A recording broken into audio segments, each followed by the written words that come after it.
Bismillahirrahmanirrahim. Alhamdulillahirabbil alamin wassalatu wassalamu ala asyrafil anbiya'i wal mursalin wa ala alihi wa sahbihi ajma'in. Penonton-penonton yang dirahmati Allah Subhanahu wa taala, semoga Allah taala insya-Allah membukakan kepada kita daripada pintu taufik dan hidayah dan anugerah kurniaannya daripada Allah Subhanahu wa taala untuk terus kita dipandu dan juga dipelihara oleh Allah Subhanahu wa taala dengan keimanan dan keyakinan kepadanya Subhanahu wa taala. Kita punya tajuk berkenaan material yang mana ia merupakan salah satu daripada kehidupan kita seharian. Seperti mana kita tahu bahawasanya manusia ini bukan hanyalah tubuh dan badan, tapi manusia juga ialah ruh dan akal.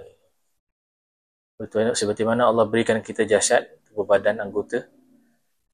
Allah Ta'ala memberikan kepada kita, meniup ke dalam diri kita itu roh yang mana merupakan satu makhluk yang paling mulia yang Allah Subhanahu Wa Ta'ala keluarkan dan ciptakan direct daripada tangannya Subhanahu Wa Ta'ala. Oleh kerana itu, Allah jadikan kita dan turunkan kita di atas muka bumi ini dan menjadikan bumi sebagai tempat ujian untuk kita mendapat kurniaan yang abadi, yang selama-lamanya di hari akhirat. Seperti mana Allah jadikan tubuh, Allah jadikan setiap daripada dua komponen ini, tubuh dan roh, suatu yang mengkhidmat, suatu tools yang boleh khidmat kepada kedua-dua komponen yang besar ini. Allah berikan kita jasad dan tubuh badan, Allah berikan kepada kita nafsu dan juga hasrat, syahwat untuk menjadi khidmat kepada badan kita. Di jasad kita, kita perlukan makan. Jadi oleh kerana itu nafsu suka makan. Jasad memerlukan untuk rehat. Nafsu Allah berikan ingin berehat dan selesa. Allah Subhanahu jadikan nafsu ini untuk khidmat kepada kita punya rasa nak berpasangan. Allah berikan kepada kita nafsu ini yang berfikir dan menolak kita, push kita untuk terus mencari kehidupan dan juga rezeki setiap hari. Sampai orang sanggup untuk keluar jauh-jauh stesen belajar dan pergi kerja semata-mata nak khidmat badan ni supaya terus hidup dan sihat, keadaan boleh tumbuh besar yang baik. Begitu juga Allah Subhanahu Wa Taala jadikan roh juga, dan Allah jadikan roh ini yang khidmat kepadanya ialah akal, fikiran. Yang mana dengan akal fikiran inilah dia berfikir kepada yang baik untuk nafsu, untuk roh kita untuk sampai kepada tempat yang tinggi. Daripada akal inilah keluarnya akhlak-akhlak yang baik. Daripada akal inilah sesuatu keputusan itu kadang-kadang diambil dan dibuat berdasarkan yang kena dengan moraliti dan juga fitrah diri seorang manusia. Jadi masing-masing jasad dan juga roh ini ada khidmatnya, ada yang berkhidmat tentangnya. Dan kalau kita lihat perkara yang berkaitan dengan material ialah yang berkaitan dengan jasad dan tubuh badan. Kerana roh ialah perkara yang maknawi, yang makna, yang bukanlah perkara yang sesuai untuk di alam ini.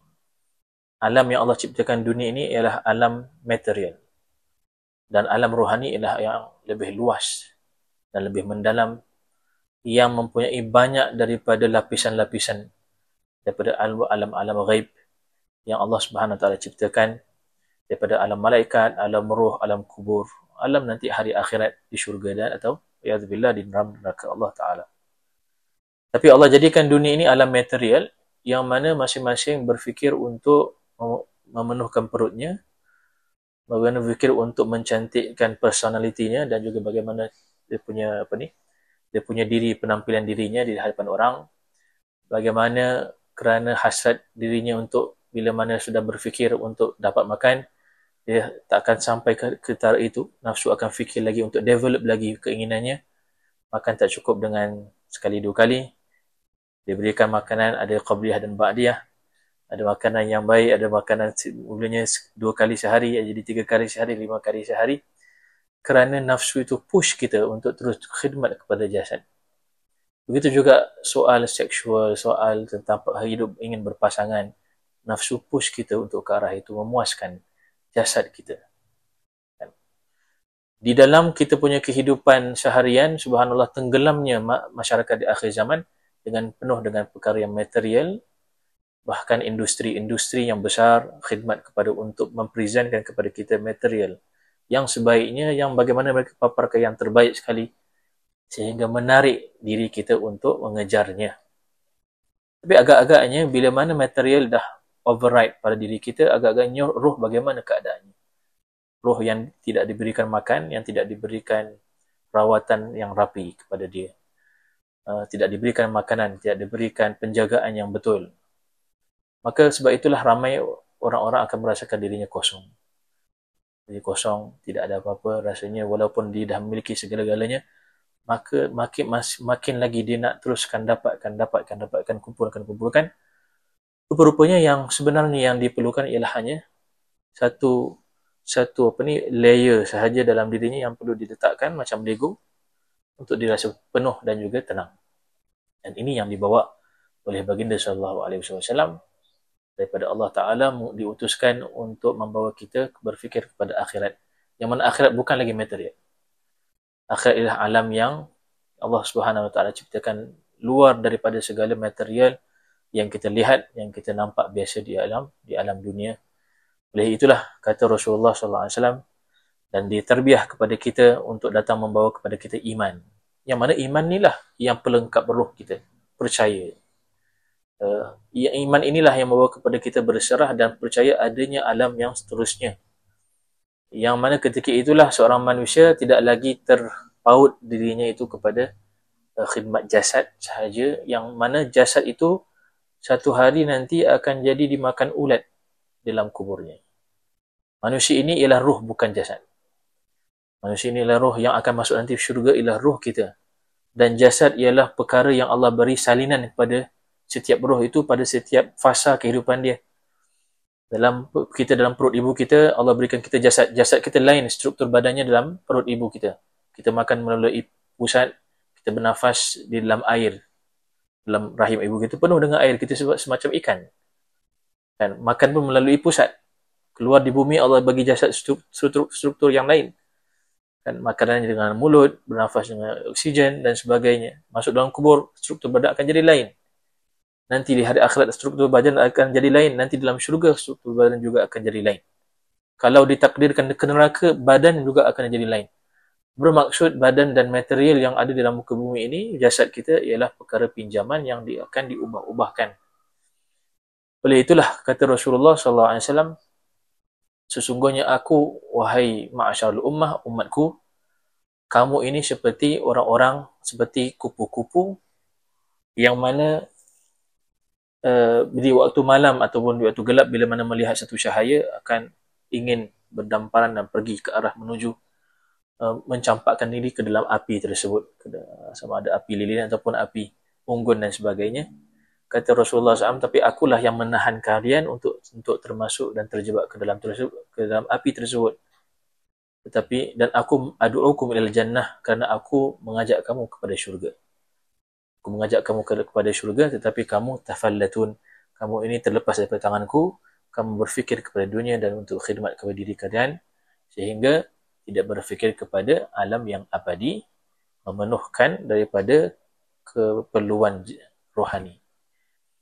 Dan begitu yang Rasulullah SAW mengambil dan juga ingin baginda SAW membawa pandangan para sahabat Nabi SAW untuk melihat dunia ini secara seluruhnya, bukan dengan melihat dunia dengan secara perfect dan sempurna. Kerana kalau ia berkaitan dengan jasad, maka jasad tidak akan sempurna. Walau apa pun kita miliki di atas muka bumi ini, daripada harta, daripada nama, tak akan sempurna dan tidak akan dapat memenuhi dalam diri kita kekosongan yang ada di dalam rohani. Jadi roh, kalau kita biarkan fakir, lapar, diberi efek kepada jasad.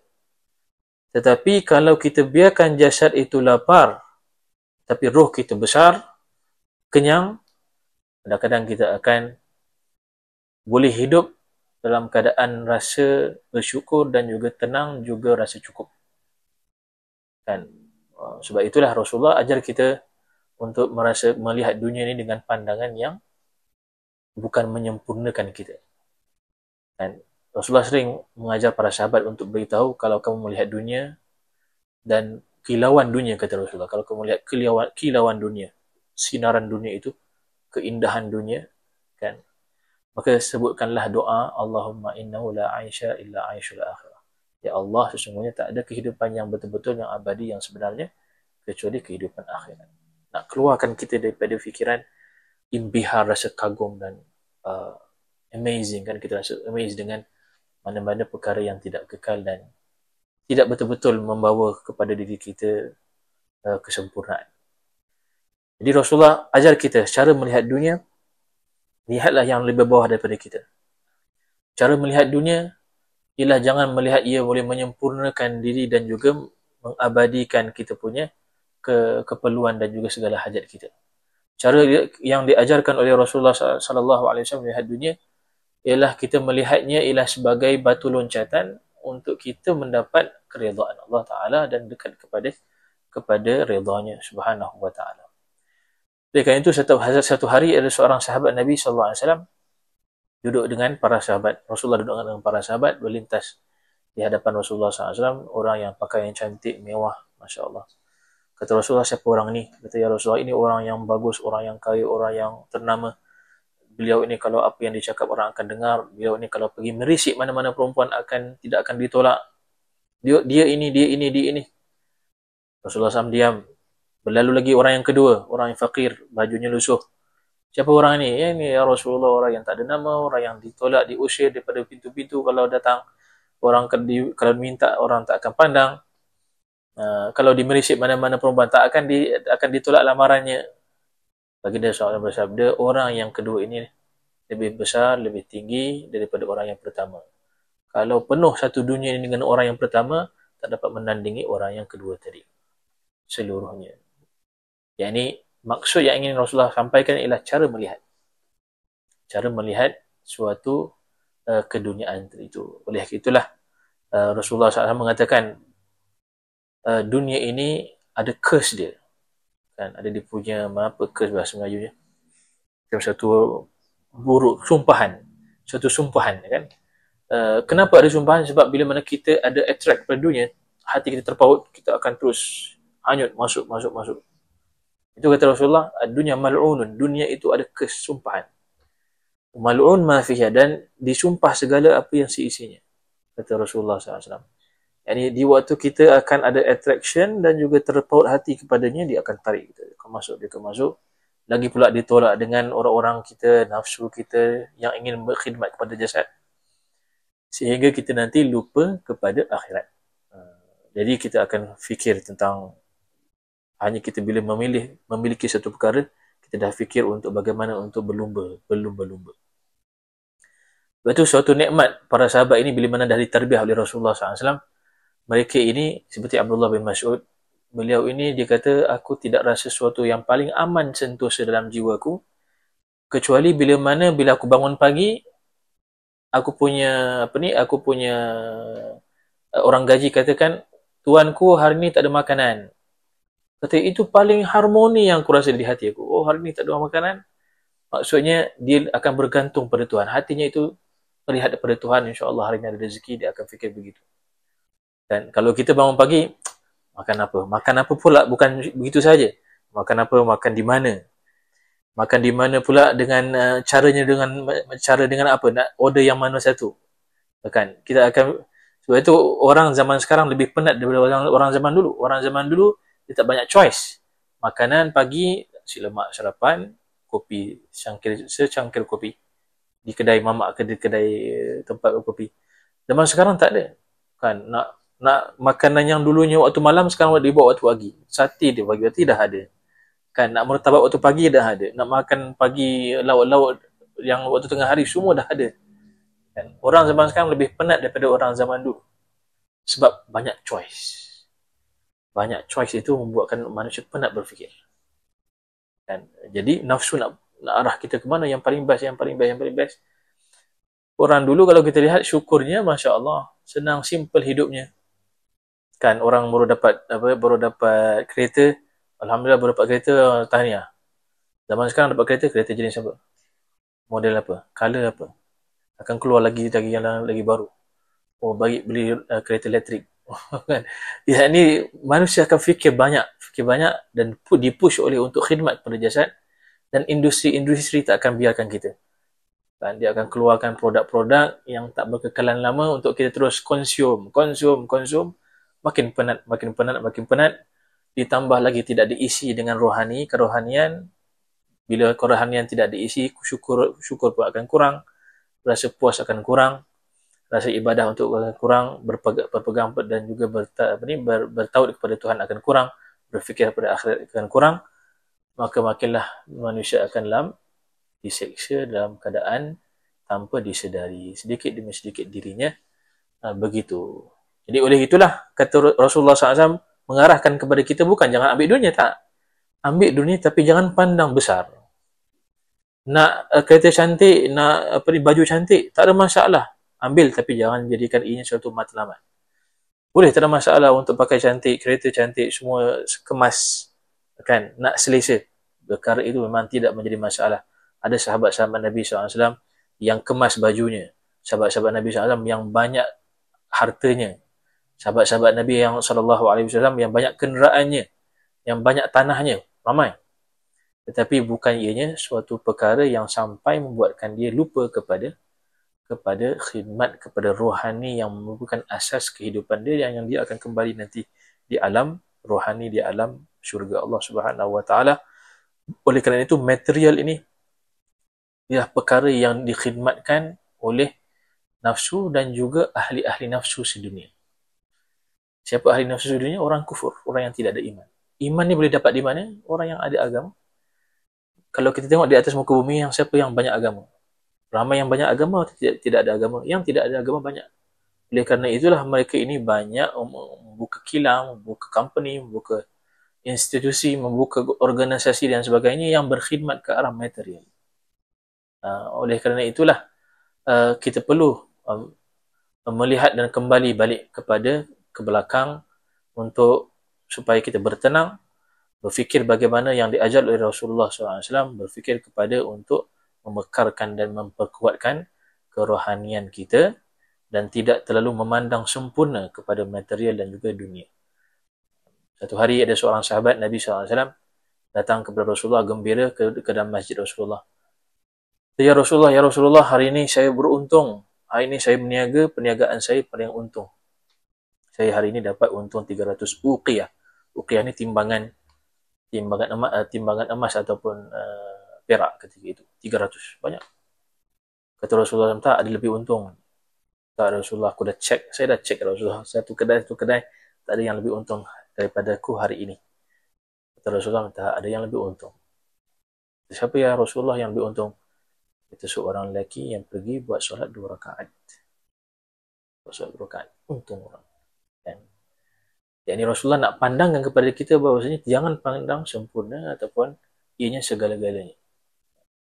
Bila mana Allah beri kita kepeluang dan juga jalan untuk dapat solat, dapat baca Quran, untuk dapat beribadah, hati kita tenang dalam segala yang Allah tentukan, dan hati kita memandang kepada janji Allah Subhanahu Wa Taala dan juga bersiap untuk kita punya jalan yang abadi, destinasi yang selama-lamanya.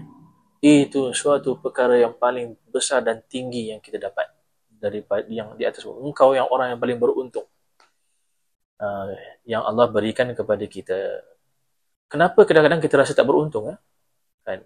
Walaupun Allah beri kita solat, Allah berikan kita macam boleh baca Quran, Allah beri kita tahu tentang agama, kenal Tuhan, sayang pada Rasulullah SAW, kenapa kita masih lagi rasa low, rasa down?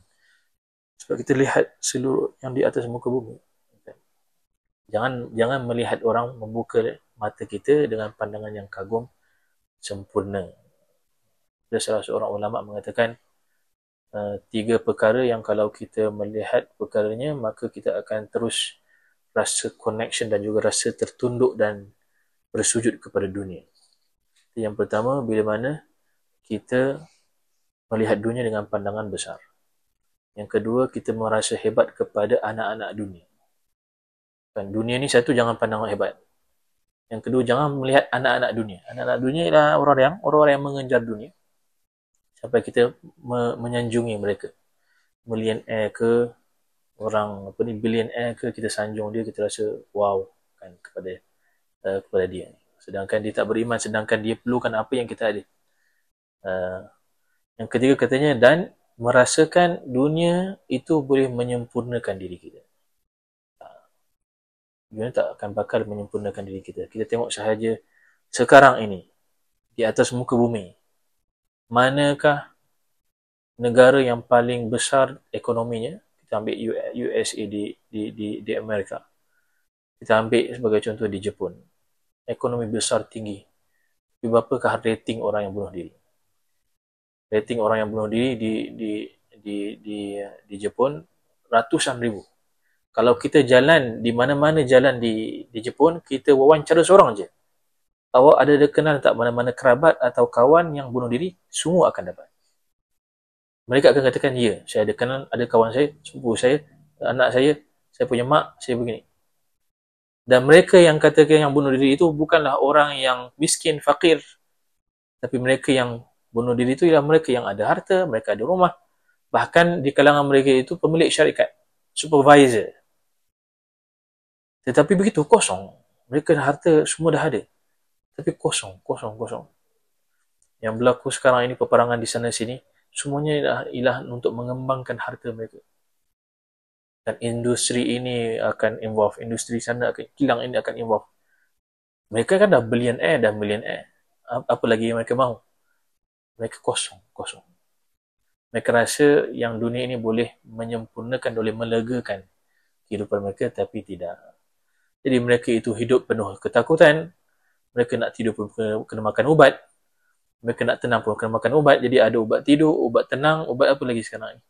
Kan, semua ubat ada yang mereka beli. Rupa-rupanya harta yang mereka dapat banyak pada ubat, pada rawatan, tak ada berkat. Kita tengok orang yang pedalaman, oh Masya Allah, hidupnya rumah kecil, anaknya 11 orang. Tapi hidup penuh dengan selesa, dengan penuh rahmat, dengan senyum, tawa dan sebagainya. Jadi apa yang memenuhkan orang ini dan menarik, yang menjadikan orang ini sempit, ialah rohani dan juga tidak terpaut dengan material, dengan keduniaan, dan selalu sentiasa nafsunya itu dibendung dan diajar untuk terus besarkan rohnya supaya nafsunya itu tunduk dan merasa cukup dengan apa yang ada, yang berkat, cukup yang berkat. Kita nak dari Allah Ta'ala untuk rezeki yang cukup dan berkat. Wahakala begitu cara Rasulullah SAW mendidik para sahabat Nabi SAW, mendidik umatnya Rasulullah SAW untuk penuhkan iman dan juga kerohanian diri dan tidak terlalu berpegang kepada material dan kebendaan. Jadi semoga Allah Subhanahu Wa Taala insya-Allah memberikan kita insya-Allah taufik dan hidayah, menyemai daripada iman kita insya-Allah, menaikkan kita daripada keimanan dan kepercayaan tinggi kepadanya Subhanahu Wa Taala. Moga Allah Taala insya-Allah membesarkan lagi iman kita dengan banyak beramal soleh dan yakin dengan janjinya Subhanahu Wa Taala, dan tidak memandangkan kepada kita dunia dengan pandangan yang kagum, pandangan yang sempurna, pandangan yang hebat juga kepada anak-anak dunia yang lain.